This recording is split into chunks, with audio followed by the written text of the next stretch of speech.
Hey guys, so we are here in our first video of the series, Just Kari, Just Sayin. So I'm going to do our first one of these series talking about burial of cremated remains. So the big new trend in the whole business for the last years, a few years, has been cremation. I love cremation. I love it as a disposition option. I think it works so well for so many people.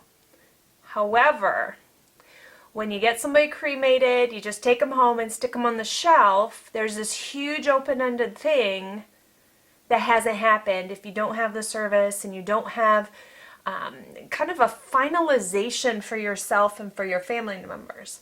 So a big component of this is that there's the key people who are making the decision, the next of kin, the kids, the spouse, the grandchildren, those key few people, and they do what is best for them in the moment. So say you have, I'm going to just say a spouse, for example, and the spouse says, I want to take John or whoever, I want to take John home and I want to keep him with me. So I think that's fine. That is great for you to want to do that. However, what does that mean for your children, your grandchildren, his brothers and sisters and nieces and nephews, his close friends? What does it mean for them? It means that if they want to go visit with him or spend time with him or go to a place that is where he is, they have to knock on your front door and come sit in your living room or come sit in your bedroom or, come to the garage or wherever you have him in your home. So you need to, in my opinion, because this is all about my opinion, that create a space that is universal for anybody to go to on their own time and in their own space. For most people, that's always been a cemetery.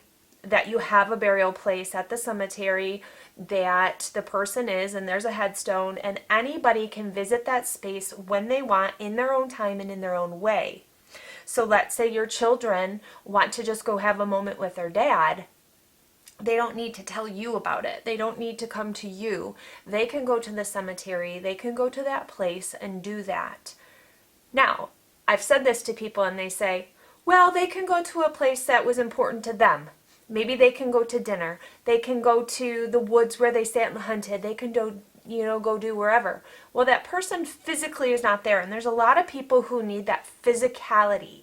Even if the person's cremated, they like that thought of where the person's body is or what is left of their body.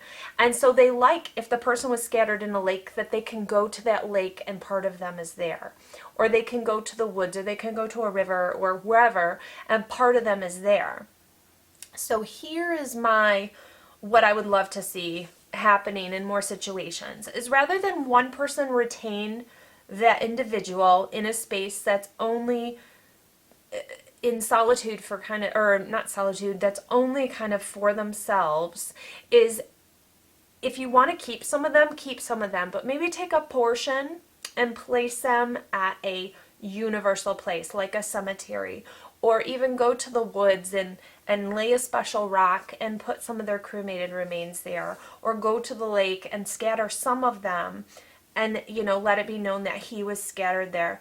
Make a universal place so that anybody may go. Their brothers and sisters may want to go visit them and be with them and be in a space that's where some of them physically is. And you rob them of that opportunity if you take them home. And if you ask everybody, hey, do you mind if I have, my husband or my wife or whoever cremated and bring them home with me? Most people in that moment are going to say, no, do what you need, it's blah, blah, blah. However, a month later, when Sister Sue wants to go visit her brother John, there's no place she can go to do that. So it's not knowing the needs that you might have for yourself a little bit down the road. It's in that moment they're going to want you to do what you need to do because you're the closest next of kin.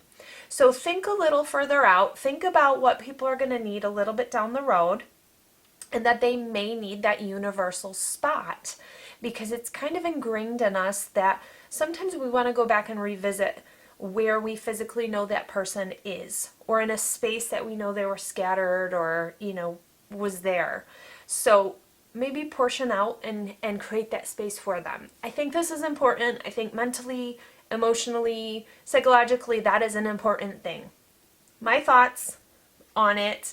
Let me know what you guys think. Let me know what you've run into, because I have had people tell me, over time, gosh, I wish I had made that space. I wish that I had kind of gone that extra step, and rather than just have the person cremated and bring them home, had maybe had a little gathering in a space that I put some of him or her, because you can place cremated remains on top of somebody else's grave. So you don't have to buy your own grave for them and just add a little plaque to their headstone.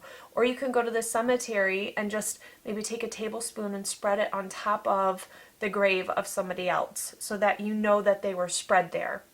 There's a lot of things you can do that is not buy a grave, put them in it, because many people do not want to take up, ground space with a cremation. That's maybe one reason they chose it. So my thoughts on cremation and not having that universal space for somebody. So this is just Kari, just saying. I'll see you guys on the next one. Bye.